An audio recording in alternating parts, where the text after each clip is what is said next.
Question number 5 से start करेंगे। First यहाँ पे 1 2 3 जो 3-4 क्वेश्चन है ना, ये बैलेंस शीट से रिलेटेड है। आप बैलेंस शीट को समझना तब स्टार्ट कर सकते हैं जब आपको थोड़ा बहुत बेसिक बातें पता हो, ठीक है। तो बेसिक्स में हम लोग कुछ एंट्रीज पहले इसकी और इसकी करेंगे, देन उसके बाद जाके बैलेंस शीट की तरफ चलेंगे। तो स्टार्ट करते हैं हम लोग यहाँ से। Question number 5, grand marketing limited issued 2,50,000 equity shares of ₹10 each to the public.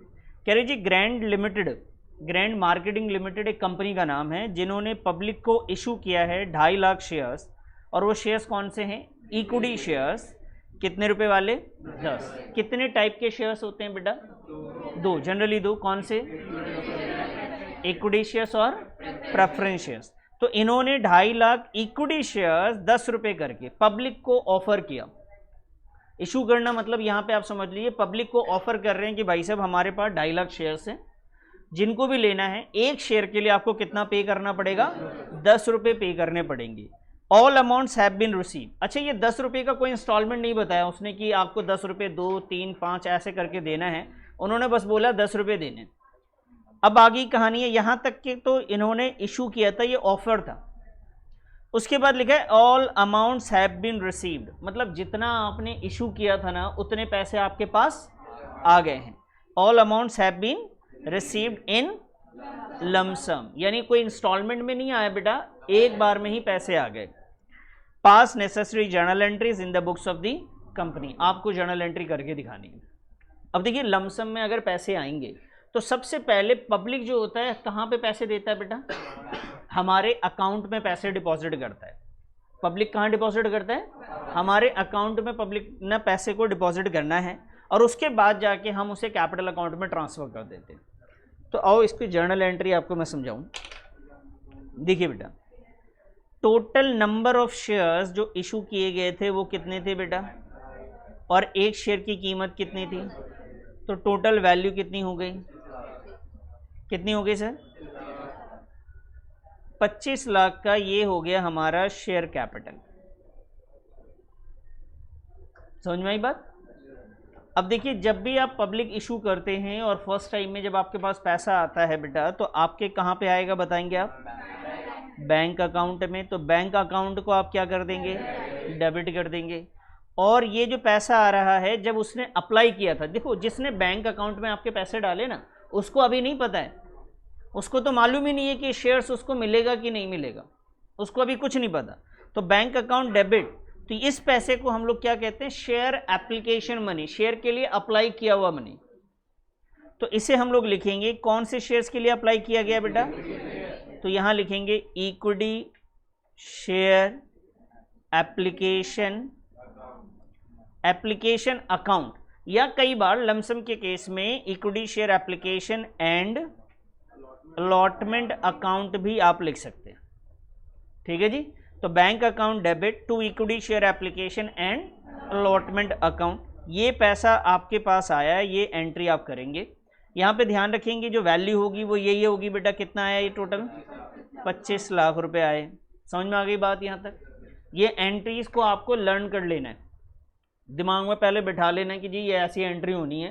पैसा आपके पास आएगा bank account debit to equity share application.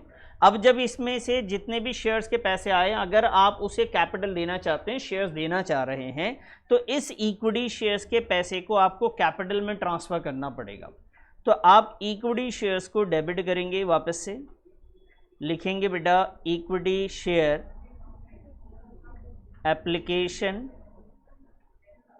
And allotment account debit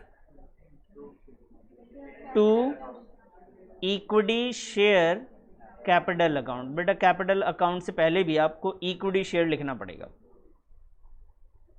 और ये वैल्यू भी कितनी आएगी बच्चे? 25 लाख।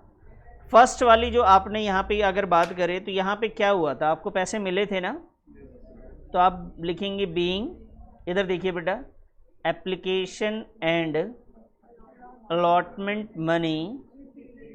Money received, narration. और इसमें आपने क्या किया? उस पैसे को कहाँ ट्रांसफर कर दिया? बीइंग शेयर एप्लीकेशन लिख देते हैं, being share application and allotment money transfer to share capital account. बताइए बच्चे, ये समझ में आया आपको? ये लमसम की एंट्री है, इस एंट्रीज को आपको याद करनी पड़ेंगी। बताइए क्लियर है ना? ये अल्टीमेटली मैंने आपको ये बताया कि जो भी जर्नल एंट्री शेयर से रिलेटेड होगा उसका इफेक्ट तो सीधा कैपिटल पे जाना चाहिए। आप ये देखो ना, इक्विटी शेयर एप्लीकेशन यहाँ क्रेडिट है, इक्विटी शेयर एप्लीकेशन यहाँ पे क्या हो रहा है? डेबिट। अगर ये क्रेडिट वाला और डेबिट वाला इसे काट दिया जाए तो बताओ क्या बचेगा बेटा? क्या बचेगा? Bank account debit to equity share capital account. तो फाइनल यही एंट्री होनी चाहिए। जब भी पैसे आएंगे तो फाइनली यही एंट्री आपका बन के निकलना चाहिए। तो अगर आपसे कहीं पे याद ना हो रहा तो आप समझ के देख लो कि कटने के बाद ये बन रहा है कि नहीं बन रहा है। क्लियर है? समझ में आ गई यहाँ तक? फटाफट इसे नोट करिए आप। नहीं, जर्नल एंट्री तो बेटा हमेशा फॉर्मेट में ही करना होता है। जर्नल एंट्री का फॉर्मेट है ना, date, particular, LF, debit and credit. तो जर्नल एंट्री जब भी करना है वो फॉर्मेट में करना है। इवन जब फॉर्मेट में आप कर भी रहे होंगे इतना, तो ऊपर में आप क्या लिखेंगे? आप लिखेंगे इन द बुक्स ऑफ, किसका नाम था कंपनी का, क्या नाम था इसमें? Grand marketing limited. और उसके नीचे आप लिखेंगे जर्नल, और इसको आप बेटा बिल्कुल फॉर्मेट में करेंगे। ठीक है जी सर।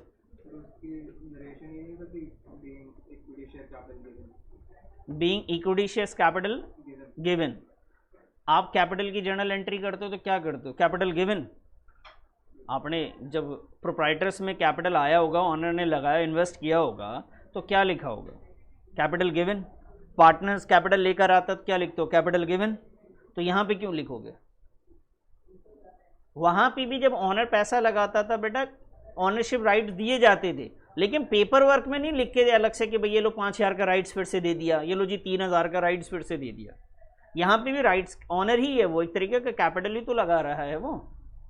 ठीक है, उसने एप्लीकेशन में जब पैसे दिए थे, आपने उस वक्त एप्लीकेशन माना उसको, बाद में इस पैसे को कैपिटल में ट्रांसफर कर दिया।